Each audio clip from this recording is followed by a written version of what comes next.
Little note before we get started. What you're about to hear was posted on 4chan's Paranormal X board on Halloween Day of 2013 by an unknown user by the name of Prozac101. Being a daily visitor to X, I was one of the first people to reply to the girl's post.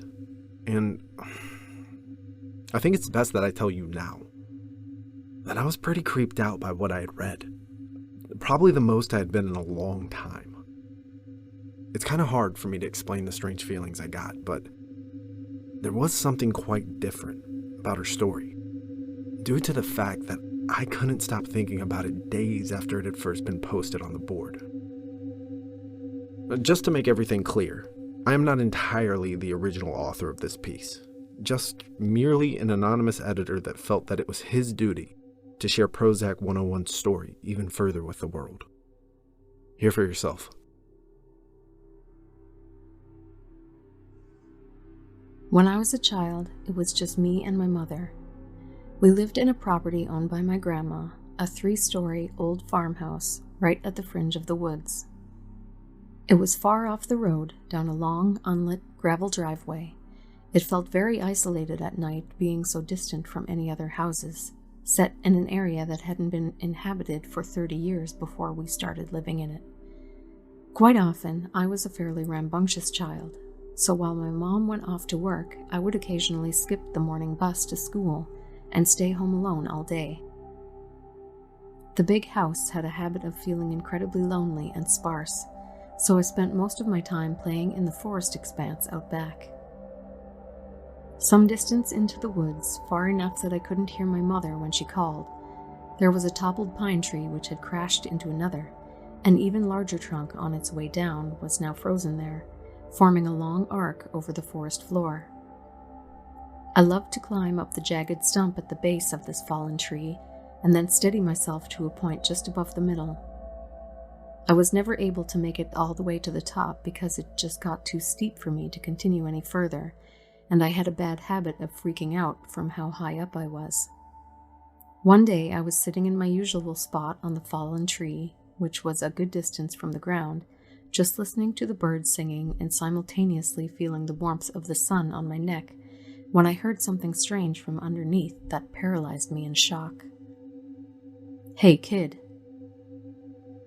I was gripped by a sudden strong surge of fear for a moment. The voice had come from directly underneath me. I strained to look down but couldn't see anything over the ledge. For a long time I just sat there in absolute silence, and I was at the point where I was almost soon to convince myself that I had imagined hearing a man's voice at all. "I know you can hear me." His voice was much louder this time, as I yelled something out and scrambled up the log a bit higher. Trembling nervously, I dug my fingernails into the bark and held tight for dear life. I sat there, trying to collect my nerves for God knows how long. Although I couldn't see it, the presence of the thing underneath me was still clear. The bird song was much softer and more cautious this time, and when I listened closely, I swear I could hear the faintest echo of human breathing. Gathering all my courage, I vowed to prove to myself that it was all my imagination by leaning over the ledge as far as I possibly could without slipping right off. Digging hard into the bark behind me, I stretched out my arms and peered over, getting a full view of the empty forest floor and undergrowth when suddenly, "Come down here or I'll come up and grab you." It was so loud, it was as if it was being screamed right in my face. I released my grip on the tree in fright and plunged off the platform. I was saved only by grabbing a nearby branch, and for one awful second, my bare legs dangled in the cool air. When I pulled myself up, I ran at full speed to the top of the collapsed pine, to the point I had never reached before. I sat there, just below the rustling canopy, pissing myself and staring at the distant base, where the splintered wood rose, fully expecting at any moment to see someone crawling rapidly up the pine tree towards me. Instead, all I heard was the wind whistling in the leaves above and below me, and occasional snippets of birdsong. It was about 2 hours before my mom got home and found me, after much worried searching, trembling and crying at the top of the fallen tree. Although this incident spooked both me and my mother, in time I somehow recovered, exhibiting that naive, hard skin of a child, although I never went as far into the forest as I used to, and never again even approached that fallen tree. Once when I was 12, I had the chore of taking firewood from the shed out back, just at the edge of the woods, and to bring it back inside the house. It was a tiresome job, and I always chose to do it at dusk when the air was brimming with mosquitoes and a swampy fog that usually coated the lawn. By the time I had made my last round, I would sprint back to the house, spooked. One of my least favorite things about this job was that the shed was full of barn owls. If you have ever seen a barn owl's face staring at you from a dark roof corner, then you will know how uncomfortable that shed made me. One of these nights it got mistier than it had ever been before. A thick silver fog covered everything and limited my line of sight to a short sphere around me. Even though the shed wasn't far from the house, I found myself feeling disoriented, and more than once I walked in the wrong direction, both times for some reason walking straight into the woods. By the time I had reached my last load, it was too foggy to see the street. My eyes stung in the moisture, and it made my vision blur. Lurching forward, I managed to walk headfirst into a tree, doubling over and dropping all of the wood I was bundling onto my feet with a hard crunch. As I went to pick them up, with my foot throbbing pretty hard, I realized that the ground was too misty for me to even see my own knees. I decided to head to the house since we had more than enough wood for one night. However, it was getting to be pretty dark, and I couldn't make out any signifiers of which direction I was heading in. Even though I cautiously walked for several feet in all directions, trying to figure out my position in the mists, I still couldn't figure out any point of identification.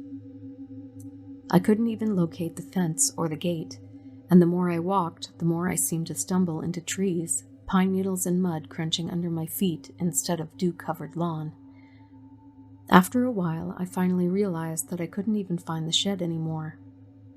Cursing myself for being so dumb, while trying to ignore my thumping heart and sense that something else was at play, I became aware that I was lost somewhere in the fringe of the forest. Screaming out for my mother at the loudest possible volume was only met with a resounding silence from the depths of the mist all around from where I stood, affirming that I had wandered too far from the house to be heard. As a deep panic started to settle on me, I noticed a glimpse of something pink moving against a nearby pine trunk. Coming closer, I saw that it was a ripped-out square of pink paper. On it, there was an arrow pointing left. Looks vaguely like something my mom might make, I rationalized, to keep me from getting lost. So, foolishly, I followed the directions set by that green arrow, shivering in the increasing cold. I kept walking for about 5 to 10 minutes before needing to stop to take a breath. My heart was pounding so fast it was beginning to hurt. As I was sitting down, however, I spied what appeared to be another note fluttering on a nearby trunk. I noticed that this one was embedded with a long nail. It bore another arrow, this one pointing up, and a small, sloppily written note that said, "This way." Despite my increasing panic, I convinced myself that these notes were my only shot at getting back before nightfall. I was desperate to get the hell out, and my brow was cold with sweat. So I followed the green arrow to a point where I could just dimly make out another spot of pink, up an incline of collapsed stumps and leaf litter. At this point, it was getting pretty dark, and I had to strain both of my eyes just to see a few meters ahead of me. Following the green arrows, feeling less and less sure of where I was, I stumbled through the woods, groping out in the mist to feel for trees, although I was terrified of something unseen grabbing my arm. I came across the third green note, which had another arrow pointing up again. This one led to an increasingly steep slope that I didn't recognize being anywhere near my house, and with a poorly drawn smiley face right above it. At this stage, I became too freaked to cope and started to cry there a little.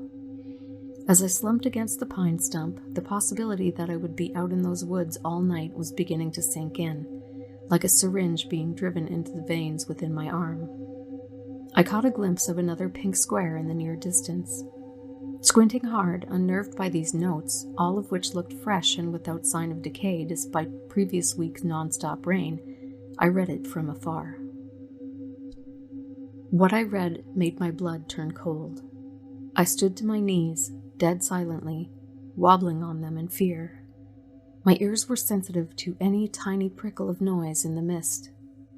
For a long time, I stood there in the rolling fog, reading and rereading that horrible note over and over again, before a snapping stick somewhere behind me caused me to sprint, blindly, twigs snagging at my ankles and cutting up my face as I ran. Written on the note in big green letters was my name. It felt like I was running for hours, all the while the rain and mist lapped at the back of my neck like the decaying breath of someone running right behind me. Somehow, I made it back to the house. All the lights were off, and I struggled to find the keys for a moment. When I found them, I bolted indoors and quickly crawled into bed where I remained, unsleeping, until morning. Mom just thought I'd come inside and got to bed, and hadn't thought to leave the lights on.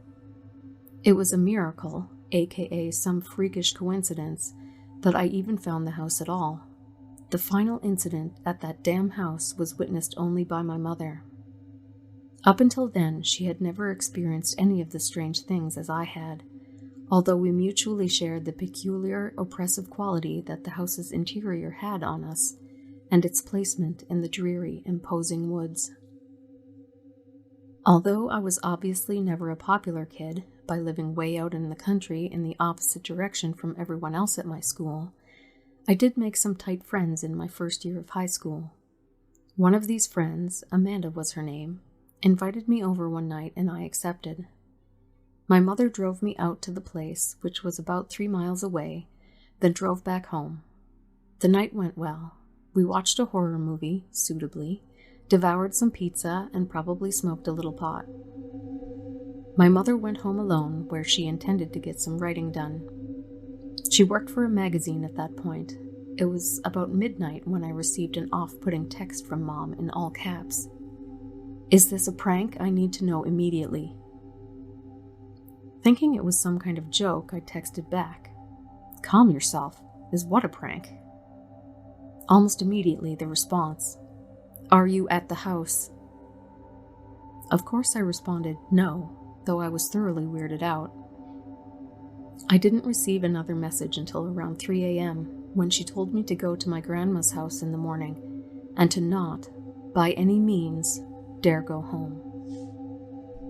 I remember those bleak torrents of rain the day I went to my grandmother's, and how terribly soaked I was when I finally got there. It was nearly 2 towns away.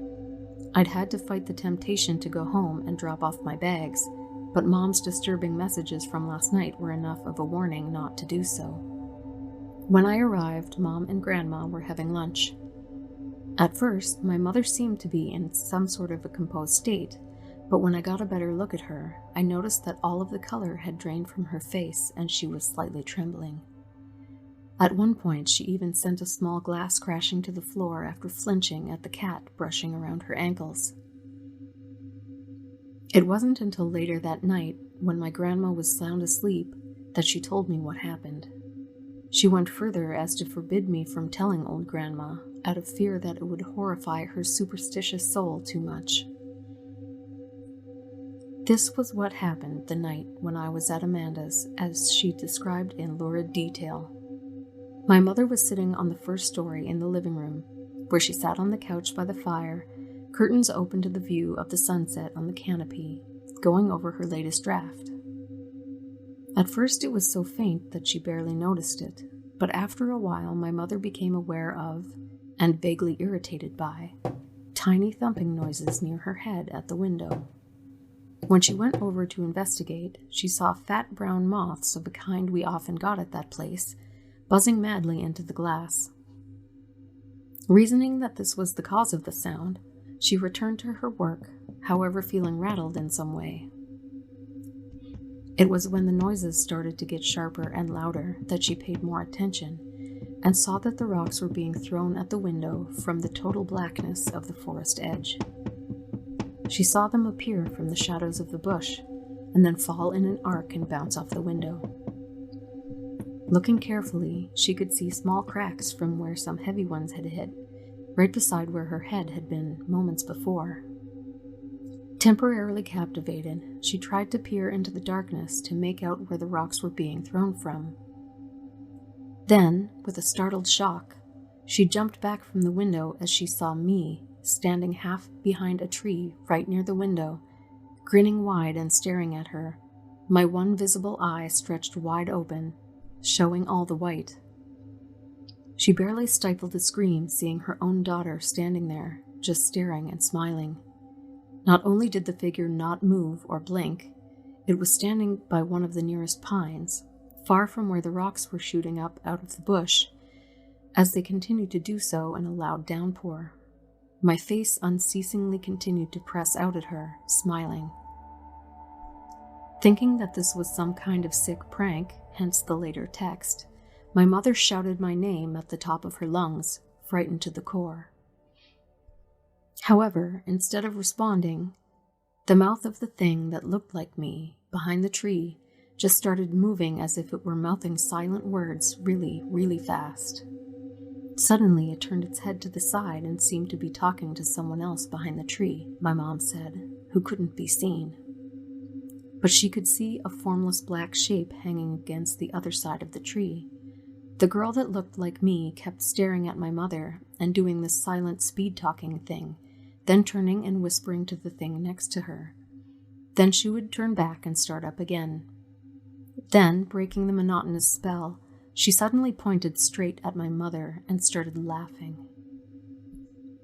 My mother screamed and fled to my bedroom on the second story, the only room with a working lock, where she shut herself in and sat at the far end of the bed as the rocks began to pitter-patter against the window downstairs, dry heaving and weeping in fear.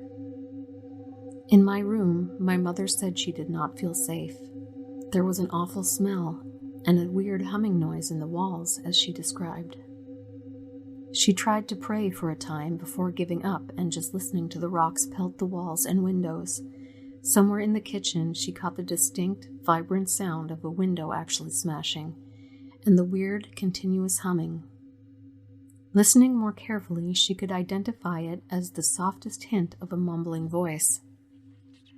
In absolute horror, she recognized the voice, and then, virtually too afraid to look, she tilted her head up to the closet door, where an awful white face could be seen staring right at her, mouth contorting and gaping in what sounded like highly sped-up whispering. The closet door was only a meter from my mother. It started to open slowly.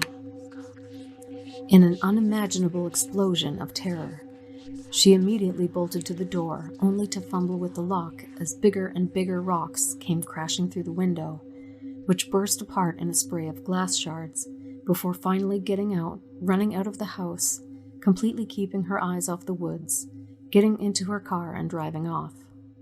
She said that as she glanced back, right at the end of the prolonged drive, she saw two unmistakable human forms standing at my broken bedroom window, watching as her car got further and further away from our old house. This would be their final farewell, as my mother never stepped foot in that place again. As my mother told this story, she broke down into tears. I didn't doubt her, and I still don't. I honestly and fully believe that she experienced what she says she did. It was also quite clear that we were done living in that house once and for all. I only went back once with my dad, who I see very rarely now. He came from another state to help us move. Mom had already found a place in town and moved in. My dad and I just loaded up his truck with all that was left inside there. It was a silent, sunny morning when I removed all the stuff and emptied the place. I wish I could say there was some closure, some final spooking to cap it all off, but there wasn't. It was just a relief to be out of there. There are, however, only two things left worth mentioning. Number 1. When we checked the house for any signs of intruders, we found that several windows, including one in my bedroom and the kitchen, had been smashed and rocks were lying on the floor. Number 2. Dad went out into the trees for a bit to take a leak. When he came back, he asked how long we'd had the swing set for.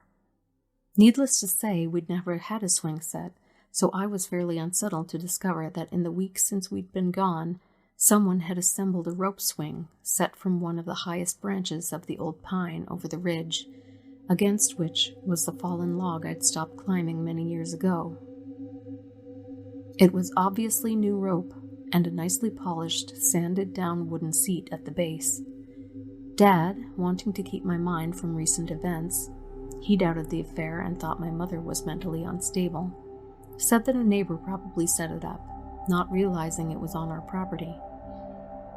Of course he knew as well as I did that we had literally no neighbors for at least a mile in any direction. There were no houses in all that space, and never in my time living there did I ever see any other signs of human habitation. But I let it all go and was pleased enough just to say good riddance to that horrible place as we drove off for good. For the most part, I found it best to try to forget what happened at that place. Sometimes I just can't help but ponder it, though. It's been long enough now that I no longer feel scared talking about it, but for a long while I couldn't. Seeing as it is Halloween, what better time to share? My grandma recently sold the house to a new family, that being a young couple and their little son, shortly after we moved out, despite my mother's desperate insistence that it be left empty. Now she refuses to talk about what happened altogether. I'm less anxious about it, although sometimes I can't help but let my imagination get the better of me. All I can do is think of that old house, the fallen down tree, the new occupants, and the swing out back, gently spinning in the breeze as the little boy toddles obliviously towards it.